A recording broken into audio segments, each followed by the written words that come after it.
8월 25일 월요일 새벽예배 본문의 말씀은 이사야 56장 1절로 8절까지 말씀입니다. 이사야서 56장 1절로 8절까지 말씀을 통해서 월요일에 주시는 하나님의 은혜를 함께 나누도록 하겠습니다. 56장 오늘 본문인 이 전반부에 해당하는 8절까지의 말씀에서는 구원받을 자의 자격에 대한 언급이 나옵니다.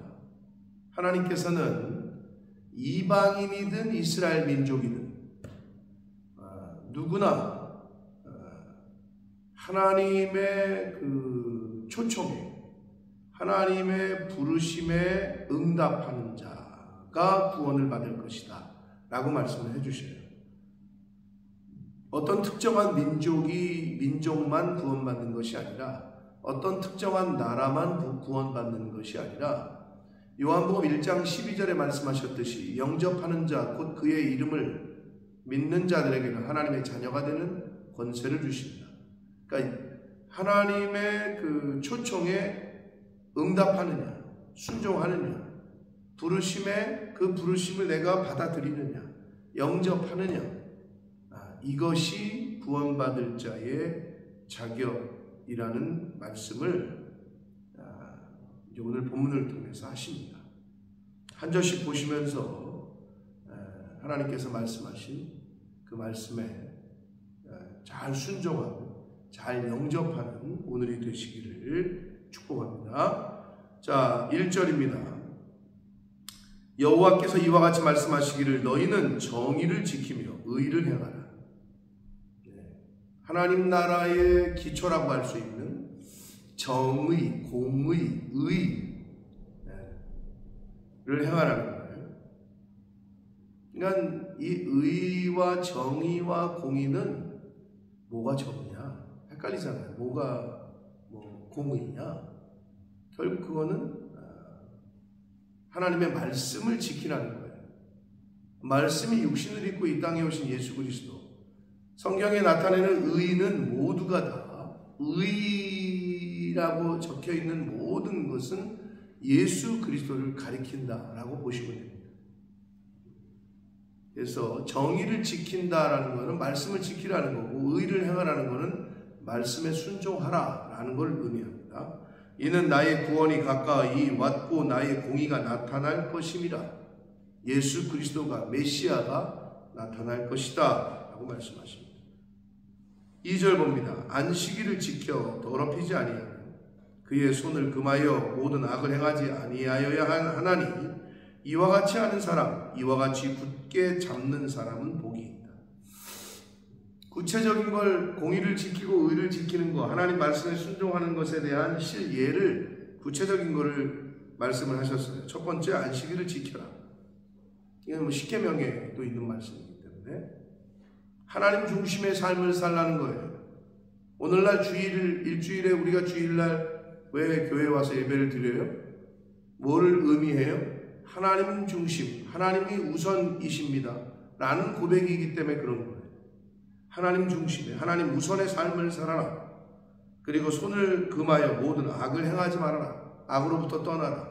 하나님 말씀에는 순종하고 그렇지 않은 것들은 하지 않고, 하나님 말씀대로는 순종하여 행하고 그렇지 않은 것들은 금하고, 이것을 의미합니다.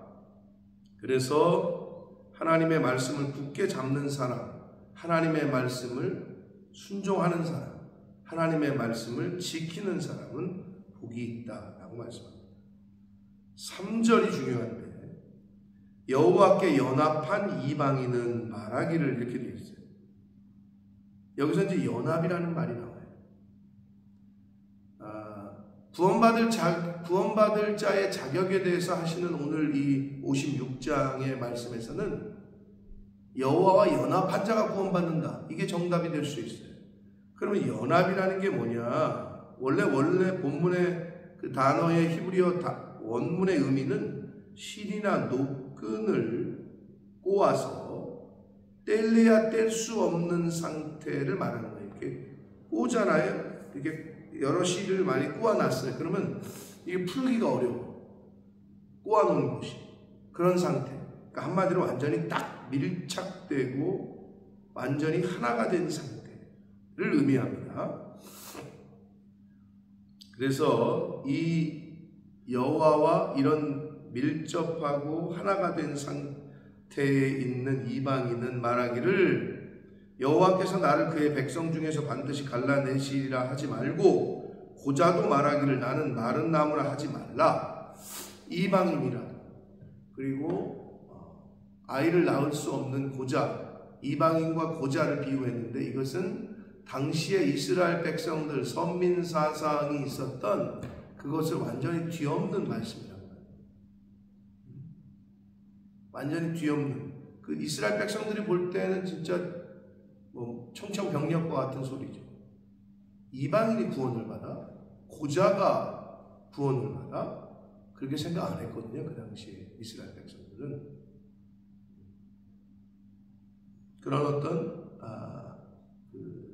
지역적 또는 지리적 또는 출생적 조건과는 상관이 없다는 거고, 육체의 어떤 결함, 육체의 연약함, 육체의 장애가 하나님 나라에 들어가는데 전혀 문제가 되지 않음을 분명하게 말씀을 해주시고 있습니다.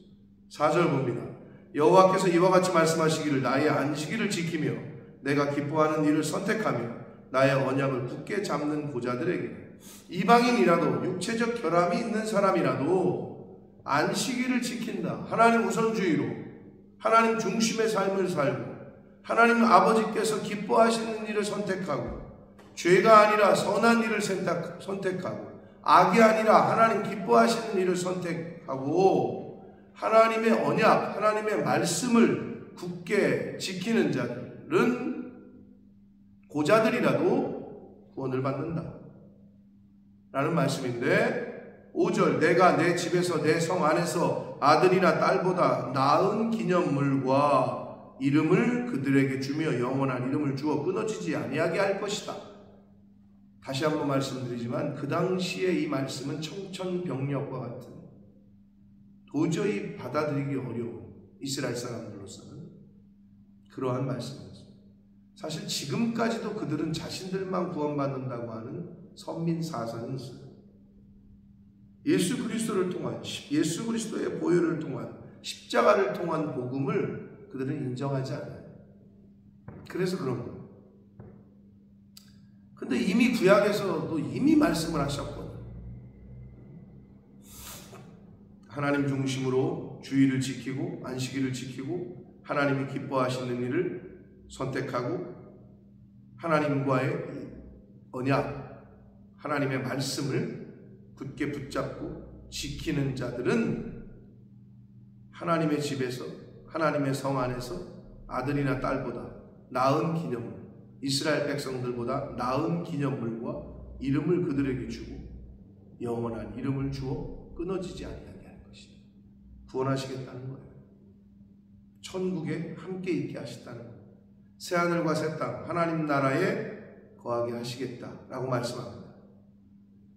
6절 봅니다. 또 여호와와 연합하여, 한 번 더 나오죠. 3절에 나왔던 연합, 하나됨, 끊어지지 않고 단일됨, 뗄래야 뗄 수 없는 관계를, 하나님과의 관계를 유지한다면, 그렇게 관계를 유지하며 하나님을 섬기며 여호와의 이름을 사랑하며 그의 종이 되며 안식일을 지켜 더럽히지 아니하며 나의 언약을 굳게 지키는 이방인마다, 이방인일지라도 하나님과 단일을 이루고 하나님의 이름을 사랑하고 하나님의 종이 되고 안식일을 주의를 지켜 잘 지키고 하나님의 말씀을 굳게 붙잡고 하나님의 언약 안에 거하는 이방인마다 내가 곧 그들을 나의 성산으로 인도하여, 그러니까 구속자적 의미로 새 예루살렘, 즉 하나님 나라, 천국으로 인도하시겠다는 거예요. 기도하는 내 집에서 그들을 기쁘게 할 것이며, 내 집, 기도하는 내 집, 예수 그리스도의 교회가 곧 예수 그리스도께서 머리로 계신 곳, 그러니까 예수 그리스도를 상징하고 교회를 상징하고 오늘날에 이 하나 기도하는 내 집에서 그들을 기쁘게 할 것이며 그들의 번제와 희생을 나의 제단에서 기꺼이 받게 되리니 이방인들은 하나님 앞에 나와서 제사를 드릴 수가 없었어요. 이게 말도 안 되는 얘기였어요. 그러나 누구든지 영접하는 자, 예수 그리스도의 구원의 이름을 영접하는 자 누구든지 구원을 얻을 것이다 하는 복음의 신약의 그 말씀과 일맥상통한 말씀을 이미 예수 그리스도 이 땅에 오시기 약 700여 년 전에 예언을 하셨고 그 예언의 말씀은 메시아 예수 그리스도가 이 땅에 오심으로 그대로 성취가 되었습니다. 나의 제단에서 그들의 번제와 희생을 기꺼이 받게 되리니 이는 내 집은 만민이 기도하는 집이라 일컬음이 될 것입니다. 만민이라는 거예요. 누구나 어떤 민족이든 어느 나라든 어떤 사람이든 건강한 자든 육체가 병이 나고 또는 장애를 갖고 있든 돈이 많든 돈이 적든 많이 배웠든 많이 배우지 못했든 누구나 만민이 기도하는 집이라 라고 말씀합니다. 8절 이스라엘의 쫓겨난 자를 모으시는 주 여호와가 말하노니 내가 이미 모은 백성 외에 또 모아 그에게 속하게 하리라 하셨느니라 라고 말씀합니다. 하나님의 마음, 하나님의 뜻, 하나님의 열심은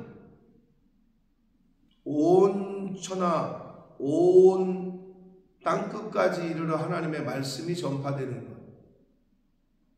누구라도 한 영혼이라도 더 구원받게 하시는 것. 한 영혼이라도 지옥에 가는 걸 원하시지 않는 것. 이게 하나님 아버지의 뜻이었다.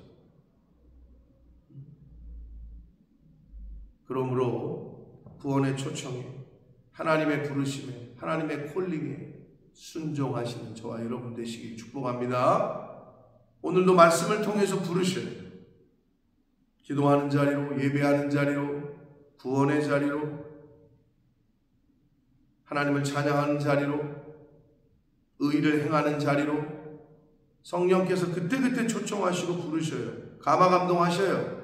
그럴 때 어떻게 해야 되느냐? 못 들은 척, 못 느낀 척 하지 마시고 영접하시고 받아들이시고 껄끄러워도 힘들어도 부담이 돼도 순종하실 때 하나님이 도우시고 함께 하실 줄 믿습니다. 그러한 오늘 한 날의 삶을 사시고 남은 인생을 하나님 말씀을 매 주일마다 듣고 매일 새벽마다 듣잖아요. 수요일마다 또 뭐 어디 가서 예배 드릴 때 듣잖아요. 들으시면 영접하시라고. 들으시면 그냥 아멘 하시고 받아들이시면 돼요. 취사 선택하는 게 아니에요. 하나님의 말씀은 쇼핑하듯이 이거는 내 맘에 안 드네, 이거는 내 맘에 드네. 주일날 와가지고 요거는 내 맘에 들고 요거는 내 맘에 안 들고, 이번 주 말씀은 오늘 말씀은 내 맘에 들고 내 맘에 들지 않고, 이렇게 하나님의 말씀은 취사 선택하는 게 아니에요. 하나님의 말씀이 선포되면 아멘으로 받으시면 돼요. 영접하시면 돼요. 이것이 구원의 조건입니다. 라는 것을 분명히 오늘 말씀을 통해서 우리에게 가르쳐 주셨습니다. 오늘 하루도 여호와와 연합하는, 하나님과 하나가 되는, 말씀과 단일을 이루는 복된 한 날을 사시고 남은 인생을 그렇게 사시는 저와 여러분이 되시기를 예수 그리스도 이름으로 축복합니다. 살아계신 하나님 아버지, 감사와 찬송과 영광을 올려드립니다. 오늘도 새 날을 주시고 새 생명을 주시고 새 말씀을 주셔서 오늘 하루도 하나님의 말씀과 연합되고 하나님의 말씀에, 하나님의 초청에, 부르심에 응답하며 아멘으로 화답하며 하루를 시작하게 하시니 아버지 감사합니다. 오늘 이 말씀을 듣는 한 심령 위에 하나님의 영으로, 성령으로, 거룩한 영으로, 진리의 영으로, 회개의 영으로 임하셔서 하나님의 말씀이 임하여 내 안에 감화감동하셔서 부르시고 역사하실 때 순종케 하시고 그 말씀을 붙잡는 오늘 한 날이 되게 하시고 그 말씀대로 살려고 노력하는 그렇게 살아가는 제가 되게 해주시고 이 말씀을 듣는 모든 심령들이 되게 하나님과 여호와와 연합하는 오늘이 되고 주여 은혜 내려 주옵소서. 예수 그리스도 이름으로 축복합니다.